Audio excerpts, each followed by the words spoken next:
Bom dia, boa tarde, boa noite, seja bem-vinda, seja bem-vindo ao canal Ideias Soltas ao Vento.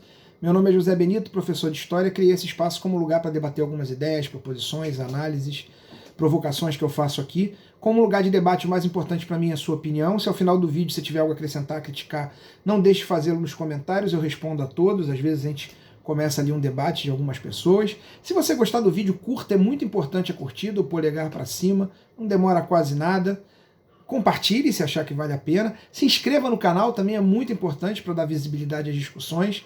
A inscrição é apertar em inscrever-se, ativar o sininho. A gente tem feito vídeos para discutir a realidade do Brasil e do mundo aí praticamente toda semana durante a pandemia. Esse vídeo está saindo até com menos de uma semana, em comparação à anterior, porque em conversa com alguns amigos, com alguns alunos, as pessoas disseram, pô, você está sempre colocando os números do governo, por que você não trabalha com os números? E eu resolvi fazer isso, trazer alguns números aqui, porque eu acho que os números, apesar de eu não acreditar na coisa, os números não mentem jamais. Não, números podem ser manipulados, números podem servir a um ou outro olhar do mundo, como tudo na vida. Mas é claro que se você tratá-los respeitosamente, os números apresentam de uma maneira clara, expressam claramente, no caso do governo, eu vou usar números do próprio governo, quais são as opções políticas do governo. E a gente vai ver que as opções políticas não são, por exemplo, em tempos de pandemia, defender a população. Isto posto, eu preciso fazer algumas janelas antes de entrar nos números. Primeiro que eu sou historiador, então eu trato os números com um respeito e uma deferência. Sei que eles são muito importantes, a história econômica, a história quantitativa estão aí para provar. Mas também essa deferência tem um pouco de temor. Então eu não vou me aprofundar em nada, até porque eu acho que se aprofundar demais em questões para além da aritmética comum, seria entrar um pouco na tentativa de manipular os números para lá e para cá. Eu quero que eles se mostrem pelo que eles são. Segundo, a gente vai discutir aqui economia. E não dá para discutir, eu sei que tem gente que assiste o canal, que eu brinco, que são frades mendicantes do capital. Gente que não tem um centavo, mas adora defender o liberalismo. E vão dizer, por exemplo, colocar na mão, mas o governo tem que ter austeridade, o discurso da austeridade. Esse discurso da austeridade é tratar a economia de um país como algo moral, como uma questão moral maior. Isso é uma mentira. Ah, não, o governo tem que ser austero como a dona de casa com as suas contas. As contas de um governo não são as contas de uma dona de casa. Elas são uma ferramenta para dar conta, para dar a melhor vida possível à sua população. Então, questão moral maior é o bem-estar comum. Esse negócio da austeridade é um discurso hipócrita que serve para que determinada parcela da população seja alijada do dinheiro público. A reforma da Previdência foi feita, e a gente vai falar dela aqui, foi feita em cima disso, economizar o dinheiro que o governo gasta muito. Você alija, afasta para a população, mas esse dinheiro economizado vai gastar com uma outra parte. E isso, por exemplo, mostra as prioridades do governo. A gente vai ver aqui que o governo tem uma prioridade, que não é de economizar, é de usar esse dinheiro com outras questões que não a população mais pobre. Então, por favor, esse discurso da austeridade não cola. E por fim, a questão de que várias vezes eu vou dizer aqui, os números, mais uma, são números públicos, você vai dar um Google, eu não domino a tecnologia, então não vai passar aqui, eu vou falar sempre, vou tentar dizer de onde eu tirei, a maioria do Google, ou de sites de informação, a maioria a voz do próprio governo, desse site de informação, ou entidades respeitadas, por exemplo, da sociedade civil. Todos são facilmente conferíveis. Isto posto, por fim, várias vezes aqui alguém pode dizer, mais uma vez os frades sem capital do capitalismo podem dizer assim, poxa, mas isso que você está dizendo não é tudo dinheiro vivo. O que não for dinheiro vivo eu vou tentar explicar, mas eu parto de uma premissa que se o governo abriu as pernas para alguém, por exemplo, permitiu que alguém recolha menos imposto, por mais que aquele dinheiro não tenha entrado no bolso do governo, ele saiu do bolso do governo. Não sei se me fiz entender. Vamos começar com os números e com a postura do governo. O governo está reclamando horrores, porque é um ano de crise fiscal, óbvio, está arrecadando menos por conta da pandemia. Já vinha numa situação crítica de crise, muito por culpa dele também. Verdou do governo anterior, mas por culpa dele também. E o governo reclamou que ele gastou 154 bilhões em 3 meses com o auxílio emergencial de R$600. 154 bilhões, que é um gasto absurdo. Enfim, eu fiz uma conta rápida que eu achei muito alto, 154 bilhões. Se o governo gastou 154 bilhões em auxílios de R$600 por 3 meses, o governo está pagando por mês 85 milhões 550 mil benefícios. emergenciais, 85.550.000. Me parece um número muito exagerado e alto. Alguém pode dizer, ah, não, mas ele não gasta esse dinheiro só para pagar, ele tem os serviços, por exemplo. Que serviço? Quem paga é a caixa do governo. Não é coisa que dê, como diz o coronel Ciro, o bilhão. Não é. Então ele está gastou 85 milhões. Esse é muito dinheiro, né? Que o governo precisa economizar. Por exemplo, o governo fez uma reforma da Previdência que jogou o nosso futuro no desconhecido, no imponderável. Toda a nossa geração, todos aqueles que ainda não se aposentaram, e mesmo quem já se aposentou, teve o seu futuro jogado no lixo, vamos dizer assim, por uma reforma da Previdência que não aconteceu em lugar nenhum do mundo, e o governo bateu no peito e disse, eu vou economizar 854 bilhões em 10 anos. Se você der um Google, vai estar lá. O governo economizou 854 bilhões e reclamou de pagar 150 bilhões. Pois eu vou dizer para vocês dois números aqui que o governo já reservou, que é muito maior do que esses, num ano só, para dar para elites econômicas, banqueiros, proprietários de título da dívida pública. Mas, Janela, eu sei que você, classe média, dono de título da dívida pública, eu tenho dito, não sou rico, mas você não é o portador principal, vamos acordar. Então, dois números só. O governo ele deu para os bancos, no começo da crise da pandemia, por conta da crise econômica anterior, os banqueiros reclamaram da situação econômica, reclamaram tendo tido um lucro de 117 bilhões ano passado, um pouco menor do auxílio emergencial. E o governo liberou para eles 1,2 trilhão de reais.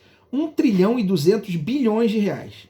Ah, ele não liberou isso tudo em dinheiro, isso está no Google. Não liberou em dinheiro. Mas se eu permito, por exemplo, que um banco deixe de depositar o depósito compulsório, que é um dinheiro que ele tem que ter guardado para, por exemplo, cobrir créditos de difícil recebimento.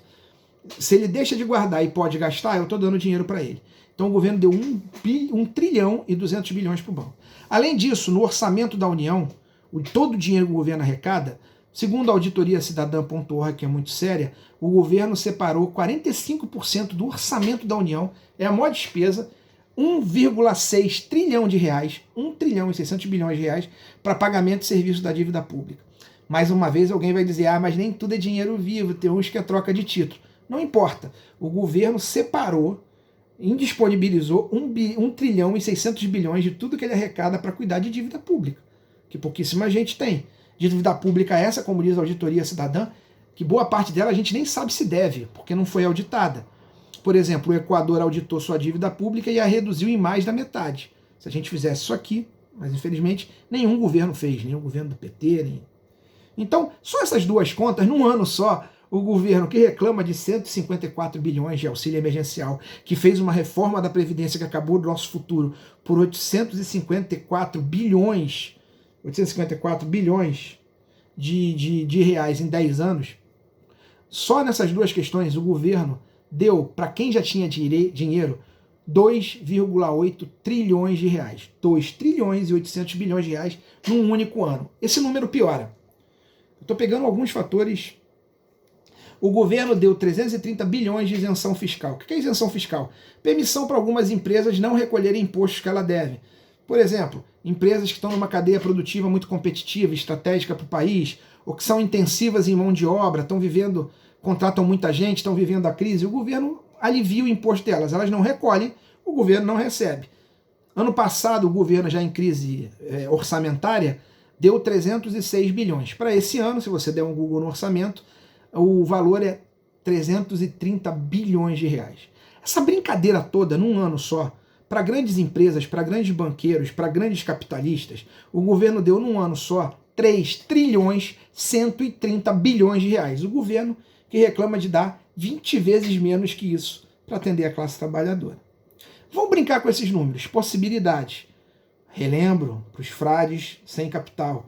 É uma possibilidade, eu não estou querendo dizer que estou defendendo que o governo vai fazer isso. Eu não sou inocente, nem sou egocêntrico de achar que eu vou dar ideia aqui, o governo não teve essa ideia e vai seguir. Não, é só para a gente ter argumentos para discutir com quem defende esse modelo. O governo já fez as escolhas dele e vai seguir com elas até o final. Mas vejam como dava para ser diferente. Para que não me xinguem de comunista e eu fique muito feliz, eu vou nem pegar esse dinheiro todo que eu citei aqui, 3 trilhões 130 bilhões, eu vou pegar a parte. Dos 1,2 trilhão que ele deu para banco, vamos pegar 800 bilhões.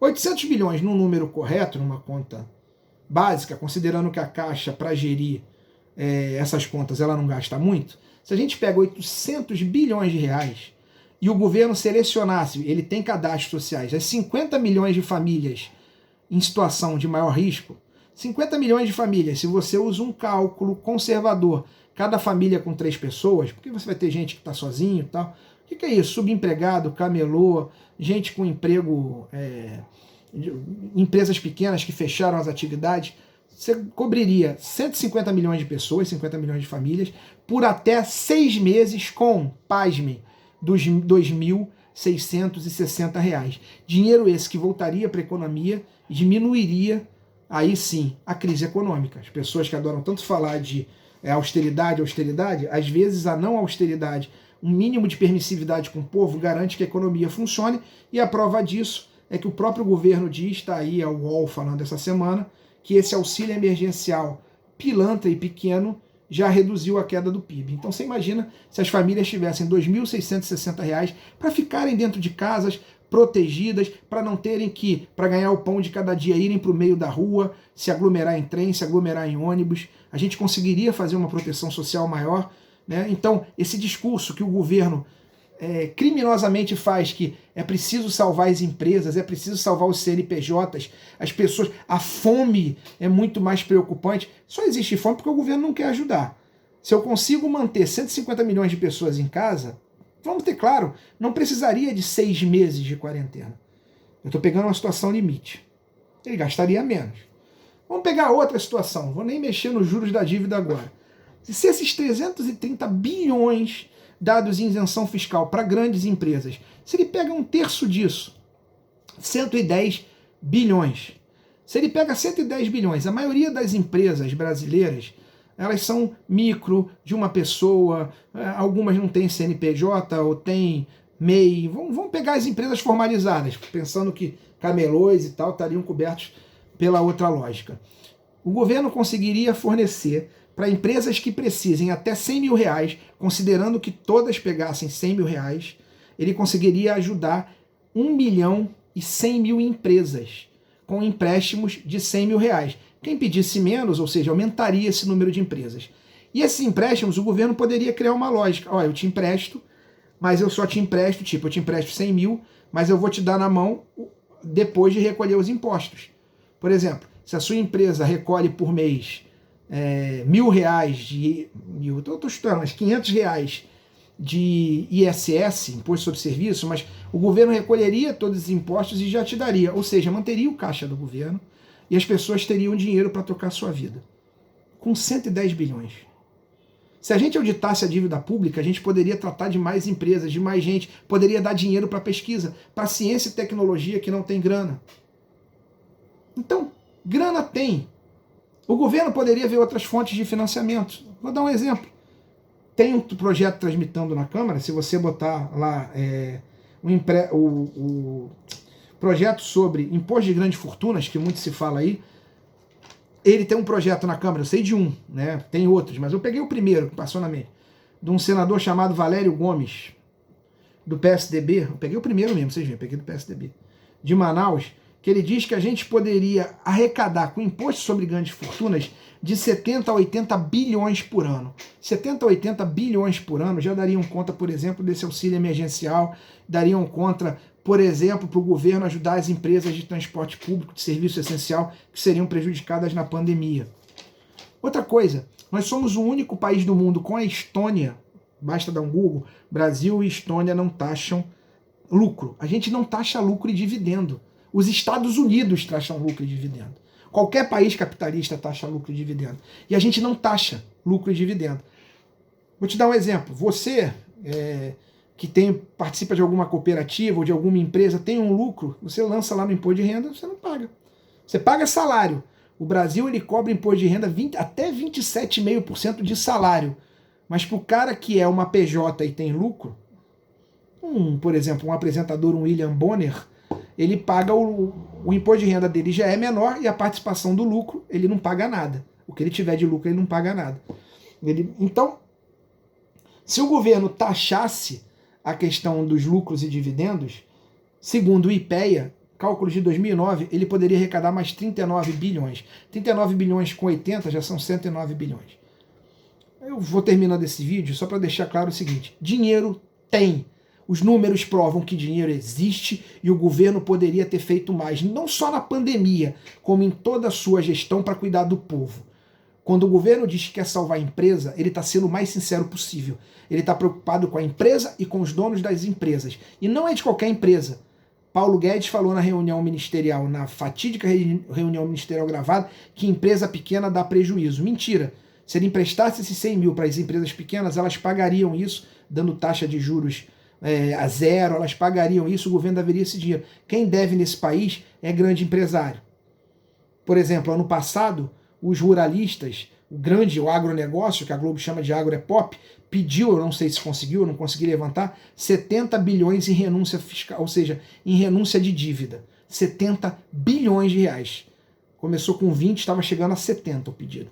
Então, o governo não faz porque não quer. Os números estão aí, estão claros. Facilmente pesquisáveis. Dinheiro tem. Não se gasta porque não se quer. E hipocritamente se usa o discurso da austeridade. A gente precisa estar ligado para saber o que está acontecendo. O governo fez uma opção preferencial pelos ricos. E os números provam isso.